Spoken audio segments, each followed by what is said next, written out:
What if endometriosis isn't just a gynecologic condition, but a whole body ecosystem problem? From the gut microbiome to the lymphatic and vascular systems, we're uncovering how the body's networks may hold the clues to why symptoms spread, persist, and often differ from each other. How would you define systemic disease? This is the problem of medicine. We still work in silos. When we think about endometriosis, doctors think it's pain and fertility. And the disease is beyond that. When we do surgery, we think healing is based on the surgical metrics that the surgeon perceives. She didn't bleed, we removed the disease. But endometriosis, when we talk about multisystemic, when we do a review of system, we look at the eyes, the nose, the breathing, the neurologic, the mental, physical, everything. Every system is assessed. When we look about endometriosis is beyond pelvic pain.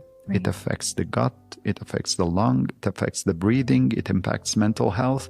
So there are multiple systems affected. So now you wonder, okay, what is this guy saying? Bacteria and voodoo science. How does it work in real life? So we know there is something called estrobolome. Estrobolome is the metabolism of estrogen.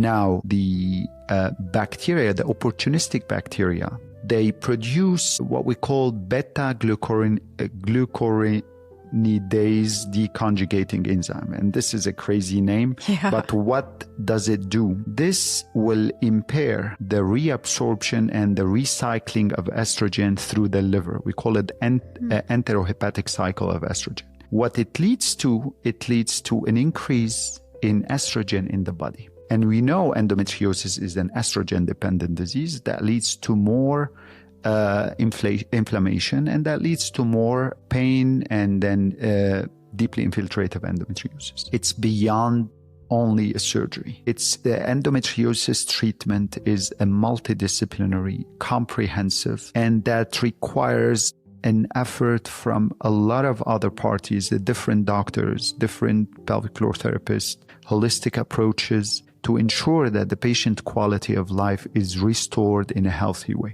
Because as surgeons, we do the surgery, patient goes home, but the patients probably deal with gas and bloating for a longer period after their surgery. So if we don't provide them something or help to restore their normal function, we would be suboptimally treating our patients. Patients with endometriosis tend to have more gut dysfunction, they are more constipated, they use overtly some laxative to go to the bathroom, and that leads to a major disruption. And that disruption creates more inflammation, and that inflammation creates poor, excreting of estrogen or metabolizing estrogen that will put them at a hyperestrogenic state. And then there are a lot of consequences on the inflammation from that. Dr. Gaby Moawad and I sit down to discuss this and so much more, so stick around.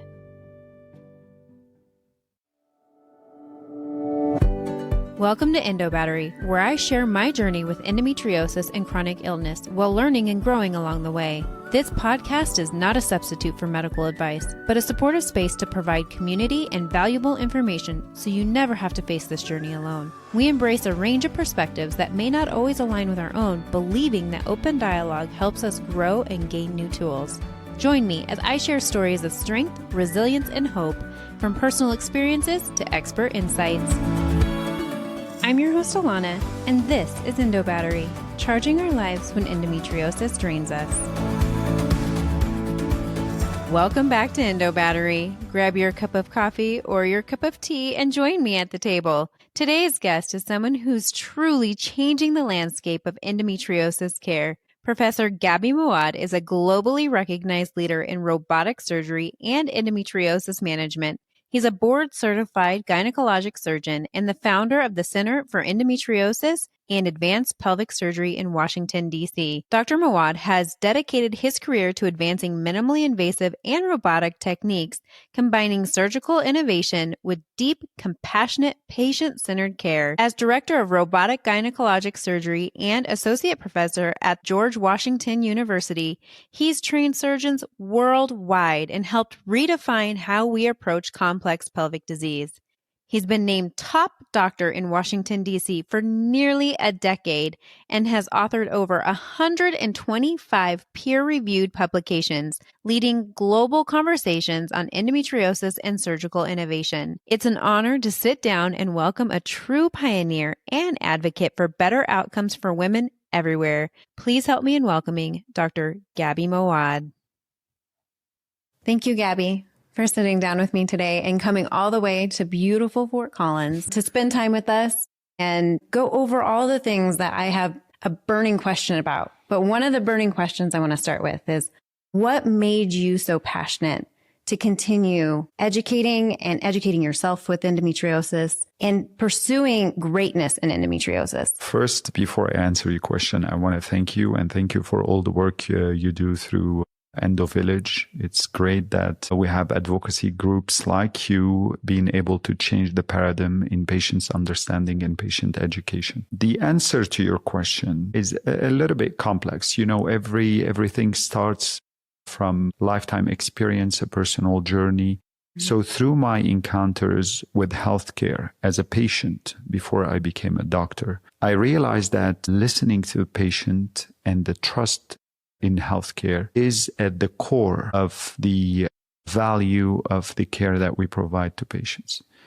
So whenever patients are dismissed, whenever patients are gaslit, that leads to poor care. And when I went through gynecology, I was appealed by it because it involves intricate surgical skills that can help making a change in the quality of life of patients. Through my journey, my studies, and then my fellowship in minimally invasive surgery, I realized there is a subset of patients with endometriosis or with chronic pain. This subset was poorly understood. And for me, it was like a puzzle that made me delve into deciphering that code and understanding better how we can provide a better care for this subset of patient. That led to educating myself more about the disease, more about the impact of the disease, and then how can we provide a better quality of care for this subset of patients. And in addition to that, the surgical challenges that endometriosis poses for a surgeon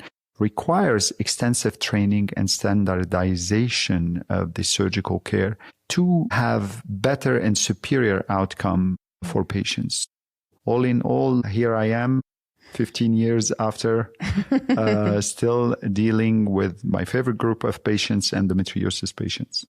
And we thank you for that, because it's not an easy population. Something we've talked about before is that this isn't brought up in medical school that often. This is not something that you learn a lot about in medical school. So for you to continue in that path of educating yourself and what we're going to get into is astonishing. Like, I'm always blown away by your knowledge and the way that you dig deep into endometriosis and how to help your patients and patients worldwide, not just your patients, but everyone. It's just astonishing. Well, I think if we go back to the basics of medicine, the main important rule of medicine is do no harm. Right.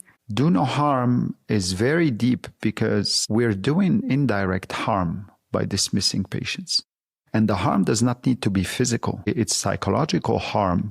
Most of the patients with endometriosis are impacted by mental health problems because of these situations that we indirectly, with our poor understanding and poor knowledge and dismissal of patients, lead to this harm. So every doctor should understand the value of referral patients that they do not know or they don't understand their condition, because there are specialists, they could maybe provide a better care and not keep the patient for the sake of having a patient or having a thriving business, rather than referring the patients to a specialist. And this way, they will be completing their oath of do no harm. Right.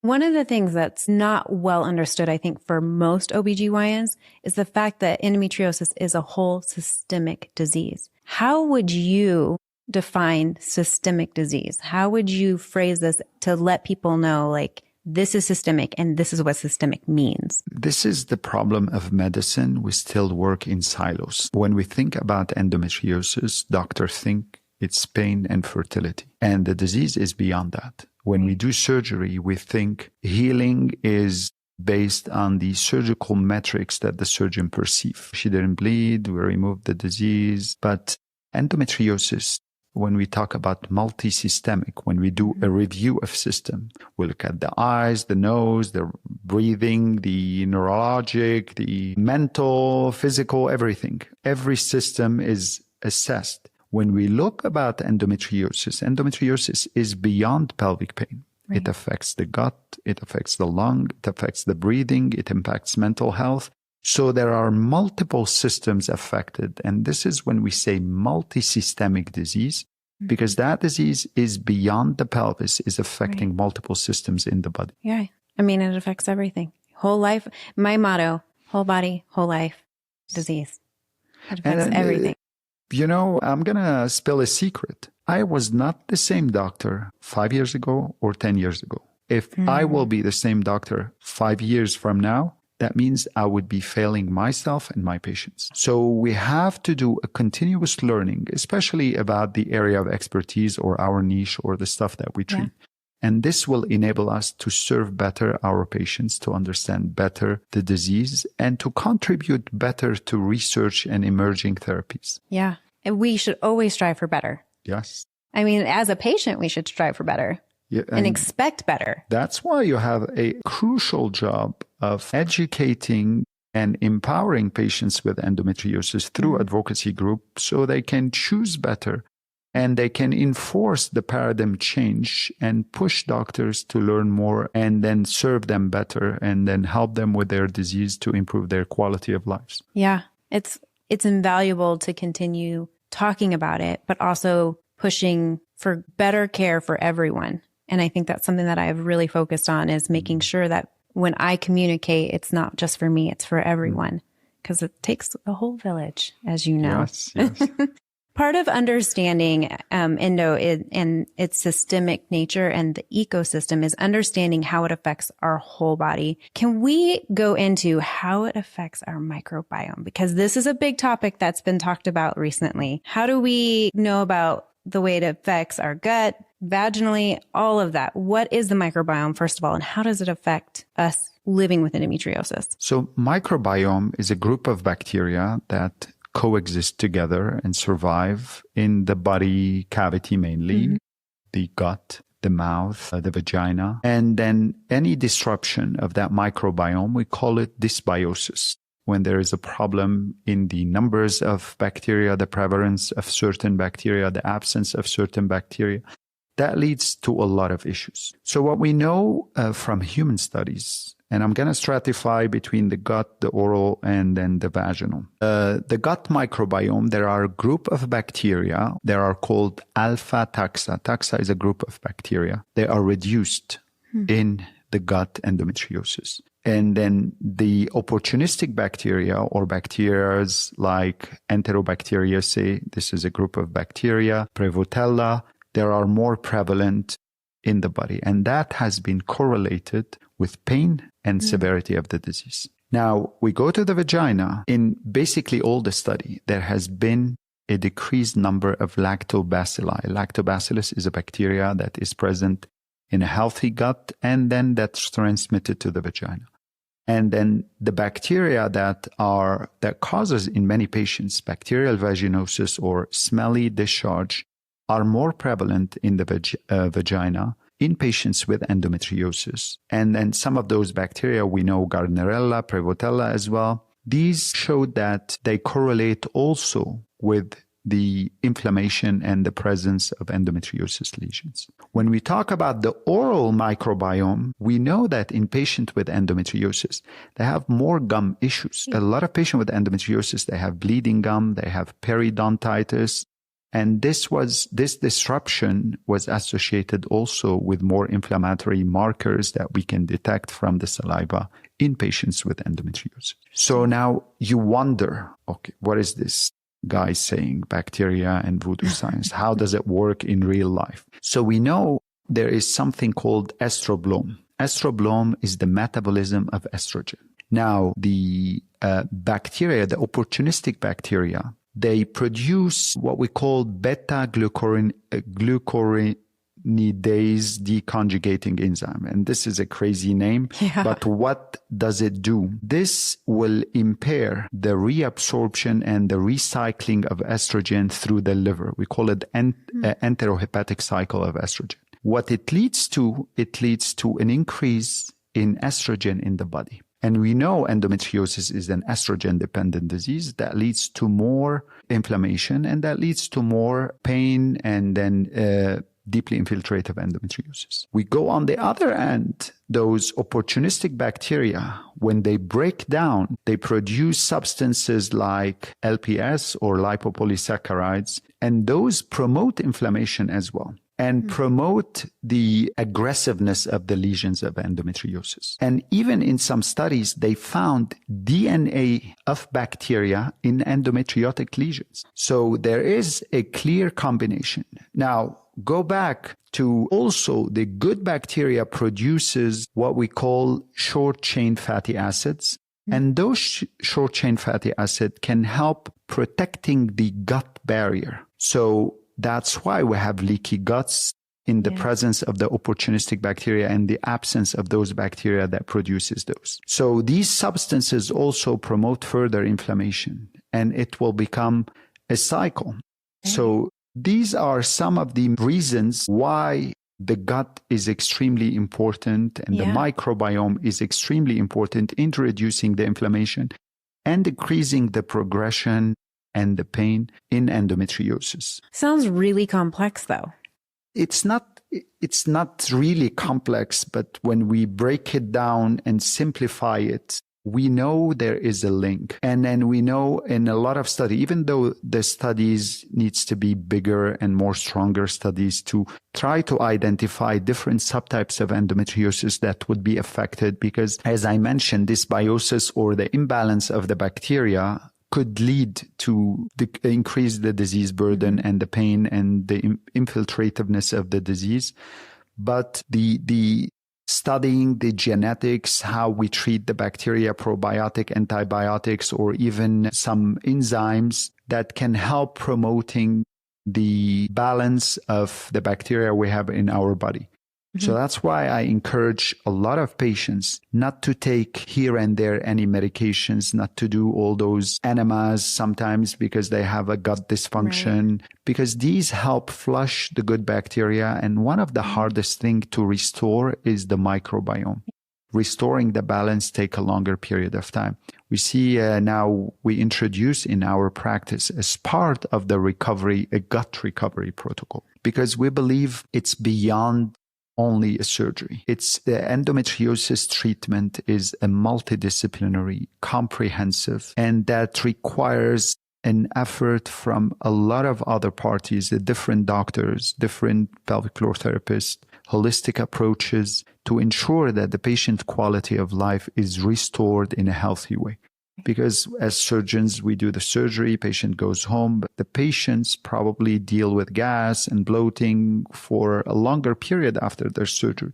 So if we don't provide them something or help to restore their normal function, we would be suboptimally treating our patients. How could microbiome-based therapies realistically be implemented in endometriosis care? So again, as I said, the microbiome, now we understand more on the mechanism. Right. Some of the proposed therapy, as I mentioned, targeting the opportunistic bacteria or the bad bacteria, trying to reinforce the action or restore the good bacteria with probiotic, for example. Antibiotics try to kill the bad bacteria. Now, also targeting, I think, the treatment is beyond maybe using some gene sequences of bacteria to diagnose the disease or diagnose the severity of the disease or identify subtypes of the disease that would cause more imbalance or dysbiosis. So these combined effort that we still need to understand more the accurate impact and the different subtypes of endometriosis that could benefit from these kind of therapeutic. Would antibiotics play a huge role in this? Because a lot of patients who have endometriosis are constantly put on antibiotics because they're told they have UTIs or they have who knows what else, right? We get all the diagnoses that you can think of. Does this impact that significantly? Yes. Therefore, increasing the inflammation, the growth of endometriosis? Like, it seems like it's a whole rabbit wheel or hamster wheel of it's a things. vicious circle. Yeah. Yes, of course. And that's why we know that disrupting that microbiome, whether through unnecessary antibiotics, whether through unnecessary intervention, when you do endometriosis surgery or when you do sometimes an MRI, some patients are given laxatives. Patients with endometriosis tend to have more gut dysfunction. They are more constipated. They use overtly some laxative to go to the bathroom, and that leads to a major disruption. And that disruption creates more inflammation, and that inflammation creates poor excreting of estrogen or metabolizing estrogen that will put them at a hyperestrogenic state. And then there are a lot of consequences on the inflammation from that. So it's all a vicious circle. That's why I believe endometriosis patients or endometriosis suspected patients needs to at least see a specialist so they can create a strategy, a long-term strategy, a comprehensive strategy for their care, because the care is beyond surgery, is beyond birth control pill, is beyond any of these interventions. It's more of a total body intervention. I think that's something that we struggle with, though, because most of the time we don't feel good on top of all of these other things that we're going through. So to rebuild or to make our gut feel better is a chore. It's a challenge. Of course. So that's what is challenging from the patient side is it's a constant trial and error for us. And we work so hard to just try to get to feel a little bit normal, to understand the gut, and working with someone that can understand your gut microbiome better, I think could help us in the long run. Yes, definitely. So we've talked about the invisible microbiome and shaping and everything else from the disease. Let's shift into something that's a little bit more visible. Blood vessels. And we're going to go into blood vessels and lymphatic pathways and how they might actually feed or spread with endometriosis. Well, if you're looking for complexity, here's your complex answer. So there are a few substances that I think every endometriosis patient should at least try to remember some names or understand what they do in endometriosis. Every endometriotic cell needs oxygen to grow, needs nutrients to grow, and then needs blood vessels to evacuate their waste. This is part of almost every cell in the body rather than endometriosis cells only. So in endometriosis cells, there are what we call VEGF, vascular endothelial growth factor, and then VEGF receptors. So there is a higher prevalence of VEGF that help producing what we call angiogenesis and vasculogenesis. Angiogenesis creating new blood vessels. So those lesions, because of the scarring that happens, they are in a hypoxic state or poor oxygen comes there. So they develop what we call hypoxia-induced factor, HIF alpha. What this produces, it upregulates the receptor to attract more VEGF, to produce more blood vessels. Okay. So that HIF is a substance that says, I don't have any vessels coming to bring me oxygen, so let's bring in more of the vascular endothelial growth factor so they produce more blood vessels. Now, in addition to that, the inflammatory mediators, interleukin 8, tumor necrosis factor, they also promote inflammation and increase the VEGF in the endometriosis cells. So you can see how the circles is doing things, and the estrogen is present in high concentration in endometriosis lesions because there is the aromatase. They produce their own estrogen, the endometriosis cells. Now add to this, through all that concoction, there is what we call MMPs. This is metalloproteinase. These are substances that break down the matrix around the cells for endometriosis, break down those proteins to create space for blood vessels to form. So now we see all those blood vessels have space to form. They start forming. And we can see a higher density even on imaging of endometriosis lesions. When we do the contrast on MRI, they're hypervascularized. Now, throughout that whole medium, what happens? Those inflammation start promoting the bone marrow to produce EPCs, EPC endothelial progenitor cells. So these are cells that come and cheerlead the formation of vessels. So you have higher number of those cells. So everybody is engaged to produce more vessels in the endometriosis lesions. Then we do say, oh, endometriosis lesions bleeds. Why? Because there is on every blood vessels a lining of cells. We can call them pericytes. Peri means near. They lines, those sites mean cells. They line the blood vessels.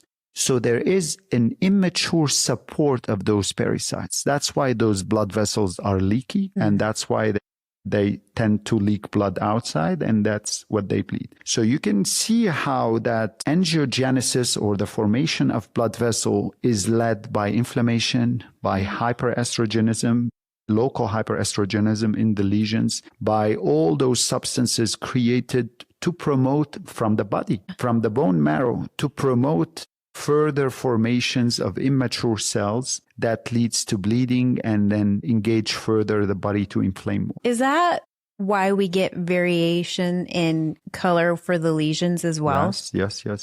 And, we hear about the powder burn lesions, but there's also a rainbow of color in lesions. So when the blood leaks from those vessels, it is digested by the enzymes, and they're part of the metabolites of the digestion is hemosiderin, and that deposit there, and it gives the color of purple or powder burn lesion. And then you can have a different level of vascular or scarring, because whenever you produce inflammation, your body reacts to scarring. And since we have an immune dysfunction with endometriosis, so the scarring there is an overreaction to the inflammation with extensive scarring. Yeah. So it's mostly really well understood on the molecular level. This is help us a lot in trying to figure out therapeutic approaches. So there have been trials that did target the VEGF or anti-angiogenic therapeutic medication. These showed promising results, but they led to poor wound healing, and then their impact on fertility is unknown. So further study may be about the delivery method of those substances, maybe direct delivery through the lesions, might help improving with minimizing the systemic side effects. So when we understand what's causing what, we can further our research to try to help through targeted therapies or cellular therapies for endometriosis. So fascinating. Does this also contribute, though, to what many call like the pelvic floor congestion, where the blood vessels are overactive in there, or? No, the pelvic floor congestion is mostly from the cytokines. Okay. So the cytokines, the interleukins could produce dilations of the vessels. And then where there is an overly inflammatory activity there that could lead to a dilation of the vessel furthermore, to exchange those, bring in the soldier that fight inflammation and take away the substances or the metabolites of inflammation. It's also more correlated because we see on MRI the higher density in vessels. Now with machine learning and artificial intelligence, maybe these could help as a markers of diagnosis. Unfortunately, there's no standardization of the intensity of the signals yet. So there are a lot of work being done behind the scenes on these kind of molecular therapies or targeted therapies through precision medicine to help creating a hope for future treatment of endometriosis. It's interesting that we're thinking about treatment of endometriosis through a vascular pathway, because I would have never even thought of that. Because every cell needs food to grow, needs nutrients, needs oxygen, and then needs to discard their waste, because the waste are toxic for the cells. Right. So whenever we can cut the supply to those, that would lead to a cell apoptosis or death. So fascinating. I've never put that together. It's not something that most people even think about. This is extremely important, because when we understand the disease better, we can understand its impact. We can start thinking about different ways of therapeutic approaches. We can understand more how can we help treating that. So endometriosis is beyond, yes, I have pain, or pain during the period is not normal. We all do agree on that, and this is an important part. But caring for endometriosis patients requires a further delving into the depth and the mechanisms of the disease to help contributing in the understanding and explaining the disease and helping to empower your patients to understand their body better and provide them better therapeutic approaches. I'm just blown away. You just like, this is something I never even considered. So I'm excited that we're talking about this. What evidence is there for lymphatic involvement with endometriosis and the spread of endometriosis? Same thing. There are a lot of studies that showed the presence of endometrial-like cells within the lymphatics, the presence of estrogen and progesterone receptors within those cells in the lymphatics that would make us understand how the disease can be transmitted. Right. And in animal model, it was proven that the disease can be transmitted through distant organs.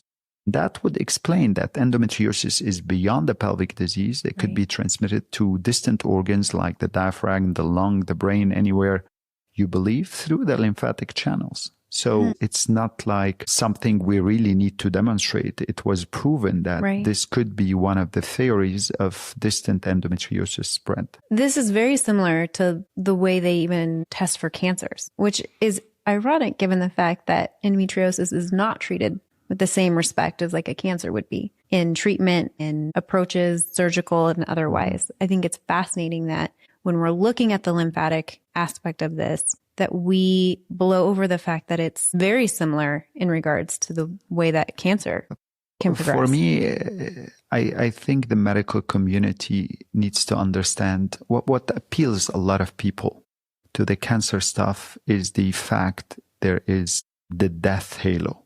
Right. But death is not physical only. Yeah. A lot of patients are dead in their relationship, are dead in their physical activity, are dead in their mental health.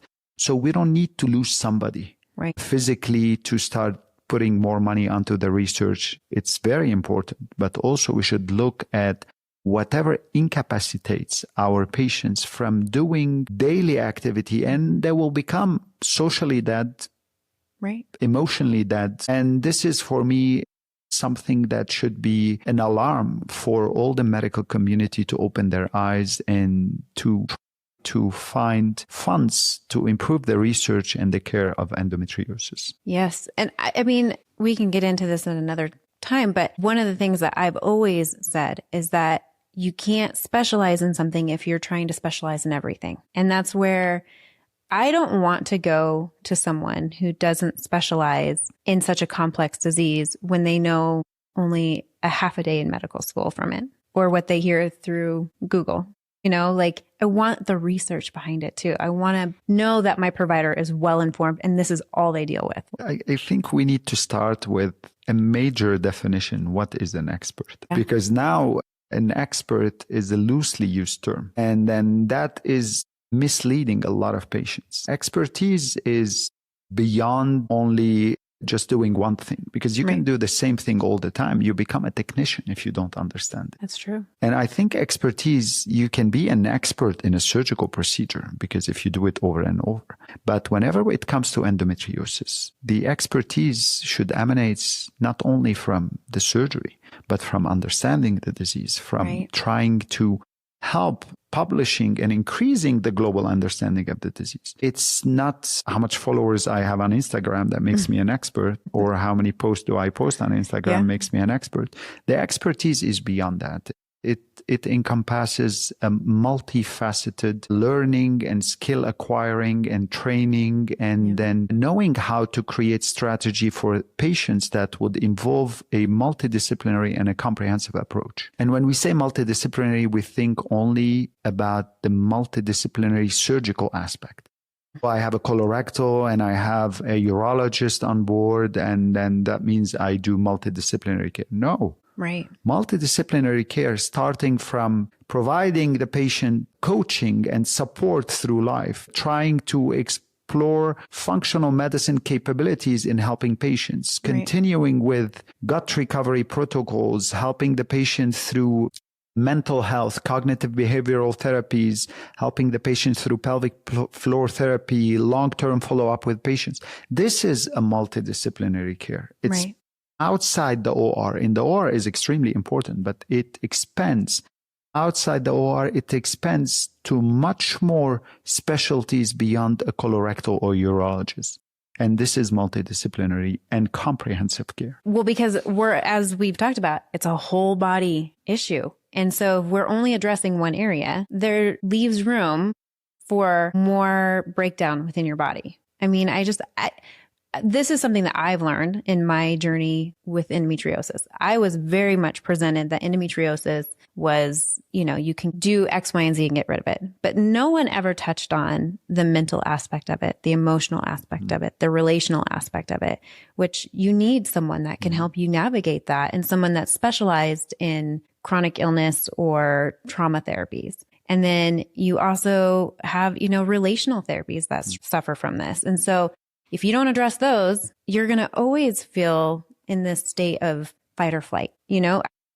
I really think a lot of it, we do have to address like the emotional component to it, the mental component. What does emotion do to you? What does stress do to you? Emotion is a stress on your body. Absolutely. Stress increases your cortisol. Cortisol is a pro-inflammatory hormone. Right. So you're inducing more inflammation that worsens your pain. This is a vicious circle. Comes back to the same thing. More inflammation, more pain, more disease, more impact on mental health. So everybody is living into that vicious cycle that someone needs to break. And now this is a message for endometriosis patients. The treatment is frustrating of endometriosis because the treatment is long, strenuous, time-consuming, effort-consuming.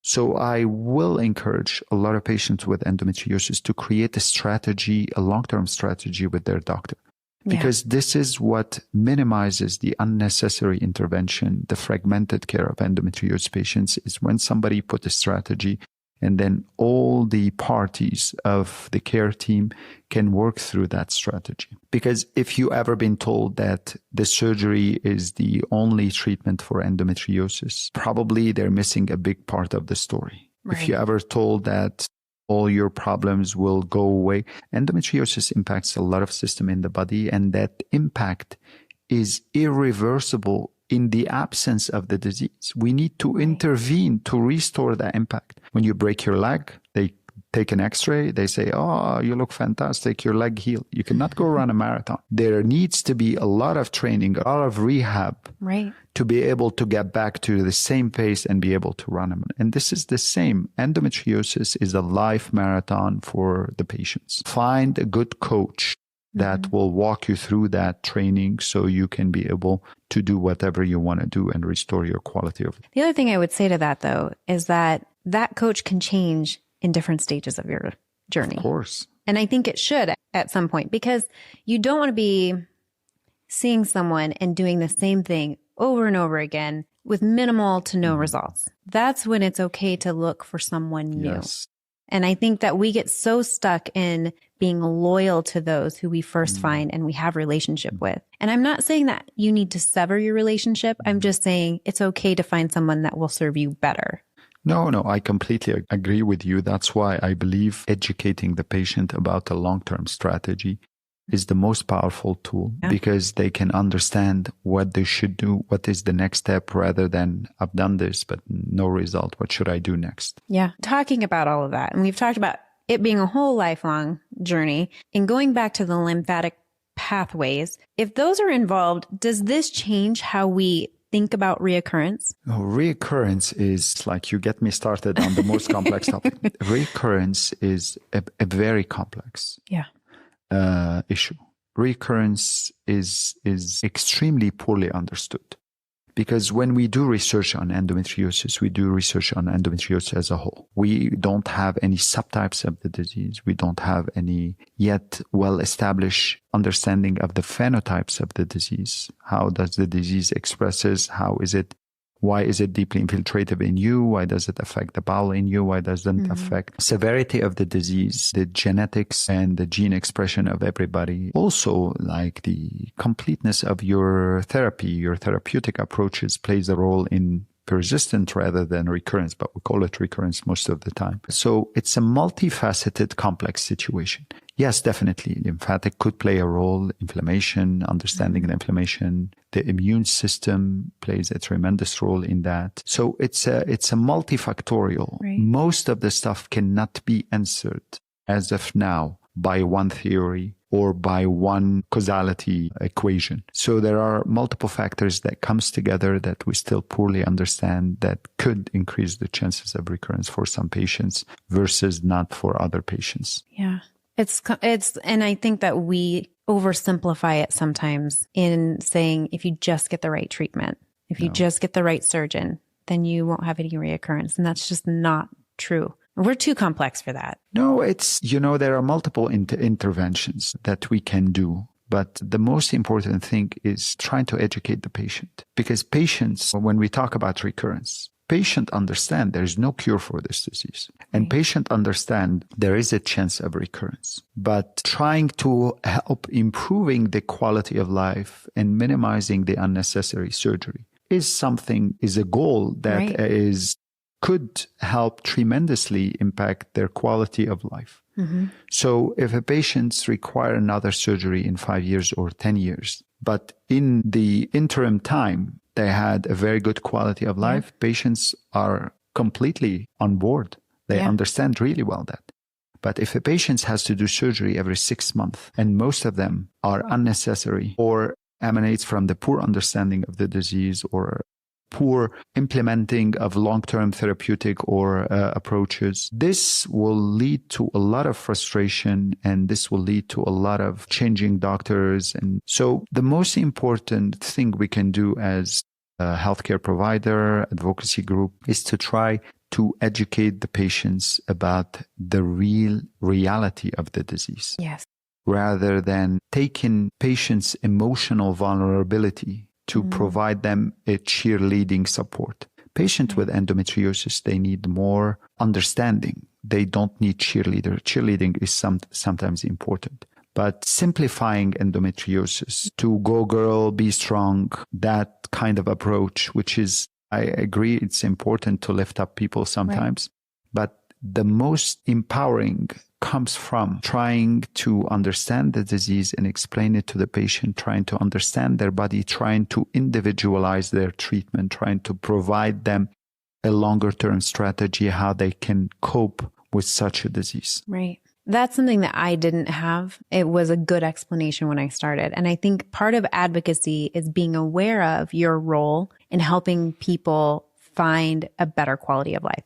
Again, cheerleading is great. And validation is wonderful. Of course. But at the end of the day, if you don't have steps moving forward, you're not going to get a better quality of life. If you don't have the support to say, have you looked at X, Y, and Z as a way to help X, Y, and Z? It's very different for everyone. But I think that's where community matters. That's where stepping into a space where others have lived experience can make a huge difference in the way that you navigate a disease that consumes so much of our lives and so much of our stories, but it doesn't have to all the time. That's the other thing. And I say it all the time. The trust is established at the beginning by listening and validating. This is something that should be done. But beyond that, the work will start by educating, empowering through science, through evidence, through different therapeutic approach. And the support continues by providing a longer strategies for patients with endometriosis. Yeah. And the more we look at it that way, the better we'll be because we'll be able to figure it out and have steps in place. I know I always thought this is what was so frustrating in this disease. I thought once I had surgery, I was going to be good. I'd magically wake up and be healed. And I wouldn't have any other issues. I wouldn't have any pain. And the mental toll and the emotional toll it took on me to realize that that wasn't going to be the case for me was really hard. But when I came to terms and realized that there was a community there to support me who understood me, it has changed so much. And I think it changes your health outlook too, to have that, to have a good team behind you, have providers who believe you, who have providers that don't look at you as if you're crazy when you tell them really weird things that happen to you, you know? And so I think it does make a huge difference. But to go into that realistically, what does this disease realistically look like? You know, and I think that's when we talk about all these different variations and facets of it, it's to bring evidence and to inform so that you don't have this false sense of hope. Because, you know, if you're going to break down gaslighting, could be directly. Gaslighting Absolutely. could be saying like, oh no, you don't have anything, you're crazy. But could be indirectly by giving you the false hope or by giving you the wrong information. Yeah, absolutely. So gaslighting is not always intentional. Yes. It is sometimes unintentional by creating a certain excuse to prove to your patients you understand more about medicine. And then this implementing wrong information in your patients, making them disbelieve the reality sometimes. And then that will create either further therapeutic challenges with the patients when they understand an idea that was given by a random doctor. Because for me, when I go to the doctor, whatever they tell you impacts you far more to what they believe they say. They forgot what they said. But the idea that I can carry through years is the idea that continues to gaslight me or torture me if it is based on erroneous or false information. Yeah. Which is something I didn't even hear the word gaslighting until 3 years ago. Yeah. It wasn't, but I wish I would have known that it wasn't always my fault. You know, I wish I would have known it is based on with good intentions. Like my provider had good intentions, but bad information. So I think that there's so much to play in patient care. It's not linear. It's okay to tell your patient, I don't know. Yeah. Let me Google it. Sometimes I would say what is this medication? I don't know. Let me Google it or let me understand more about it so I can answer your question. Right. It's okay. The patients don't look at us knowing that we should know everything. And then this should be a good learning experience for all the doctors. Yeah. They learn more from their patients because when patient bring in something that should incite something to click in your brain, to go researches, try to find answers so you can try to get back to your patients and try to help them. Yeah. I wish so many times the doctor would be like, I'm really not sure, instead of leaving with bad information. And then here's the other part of this. When I was given bad information, I wanted to tell everyone this bad information because I finally had information. Yes. So that it's that cycle, right? It's a toxic cycle, but it's a cycle nonetheless. And I just, which is why I'm doing what I'm doing, because I wanted to break this cycle of bad information from just me. I think that I had such guilt over what I was told that I wanted to express to everyone. And now I'm like, I can't do that anymore. It's so harmful. But that's another story for another day. Yes. Yeah. We've touched on how endo can spread and sustain itself. But what about how it affects the whole body's energy system, which is something that many of us struggle with? How might the metabolic dysfunction explain symptoms like chronic fatigue or fatigue in general? We'll all go back to the inflammation. The inflammation mediators or the substances produced when you have inflammation like cytokine, TNF-alpha, IL-6, interleukin-6, interleukin-1 beta, they do affect the insulin signaling and they create an insulin resistance and they can impair the glucose. So the first thing. Second thing, estrogen is known. The high levels of estrogen present in endometriosis patients also produces an abnormal fat tissue deposition. So that leads to insulin resistance and that leads to obesity. Right. Add to this the adipokine system, which is two main hormones, the leptin and adiponectin. Both hormones. The adiponectin plays a role in inflammation. It decreases the inflammation. So in endometriosis patients, it's slower because of the inflammation. And the leptin, the most important, the leptin suppresses your appetite and increases your energy. And in endometriosis patients, the leptin is low as well. So you have more appetite and then you have reduced energy. And that leads to increase in weight. Add to this, the inflammation impacts the mitochondria energy expenditure.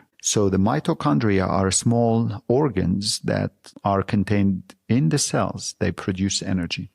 So whenever there is a dysfunction, you feel fatigued. Yeah. You feel drained, whatever you do. So all this combined, you have less ability to do activity. You have abnormal deposition of fat. You have an increased weight. You have an impaired insulin resistance. You have impaired glucose or elevated glucose, even sometimes diabetes. All that together leads to a metabolic syndrome. So it's everything is interconnected in a way. The body works in a way that is easily understood if you search for the answers. And then all the body have messengers that talk to each other. And whenever we create a disruption, that leads to a cascade of events that will affect multiple systems. But it also explains for a lot of people the other side of this, where it does play with you mentally. Yes, Again, it's the cycle, right? Yes. And we can't always control that. This is the circle that you need to break it at one point. Either you start breaking it with surgery by removing the disease, or you start breaking it with interventions that helps. Doing mental health support is extremely important into managing or encouraging, because if you're depressed, whatever they offer you, I tried it before, it's not going to, this will not do stuff. So patients with endometriosis, we have to understand there are a lot of traumas from pain, from the disease, from the impact, societal impact of the disease that lead to behavioral changes sometimes. Sometimes they dismiss the therapy because they're being gaslit, or they've been burned before, or they've been traumatized by care. Right. So that's why a cognitive behavioral intervention can help restoring that mental ability to just pull up your sleeve and get to work with the right provider that will support them with the right support network. So what we thought, these are things that happens, it's okay. No, it's not okay. Right. There is a treatment for that. There is a care for that. There is a light at the end of the tunnel, but we need to work together. We need to partner with the patients to get to the end of the tunnel. When you work with patients, or when you have patients with a metabolic disorder, what are some practical steps maybe for them to heal from that? So at the beginning, when we start, most of the patients that come see me, they are in pain, they have endometriosis. So there is a source of inflammation. And then we need to reduce that source of inflammation by intervening and removing the lesions. So we need to break or to minimize the generator of inflammation. Once you take away the generator of the inflammation, you can do far more interventions that will be minimalistic, that would lead to a better perception for patients and improvement in quality of life. If you, for example, you cut your muscle, right? You cannot go, even if you do rehabilitation, you need first to suture that muscle, rehabilitate from that before you run. So we cannot start running thinking like only in the movie that happens, they shoot the hero and they continues to run. I don't understand this, but in real life, no, we fix the issue and then we run. Honestly, it's amazing. I get beaten if I hit my elbow somewhere. I'm sitting for 2 minutes. They get beaten to death and they still run. I know. I would like to just be able to go up the stairs without like groaning and moaning to get up there, you know, but I do think that that's something that I always have said, show yourself grace, because it's not an overnight thing. You can't heal overnight. Your body is not meant to do that. It didn't break overnight either, right? Like we shouldn't expect it to heal overnight. Yes, yes. And as I mentioned, again, in the absence of the disease, the sequelae of endometriosis need to be rehabilitated and treated separately. Yeah. Because even though in some young and healthy patients, your body restores itself, but it takes a longer period of time in patients who have an impact on their immune system. Yeah. Like at my age, I used to twist my leg and then go play soccer the next day. But now if you twist your leg, you put the boots, it doesn't. Our immune system is getting old, but imagine if the immune system is impacted, and that leads to a cascade of multiple dysfunctions. And that's why the normal healing process is lengthier than somebody who has an intact immune system. Yeah, or is younger. We won't talk about that. Please. Thank you for taking the time coming out here and spending this quality time with us. I'm excited to see what's next. We'll do it together. Thank you for having me, and I hope this will impact a lot of patients.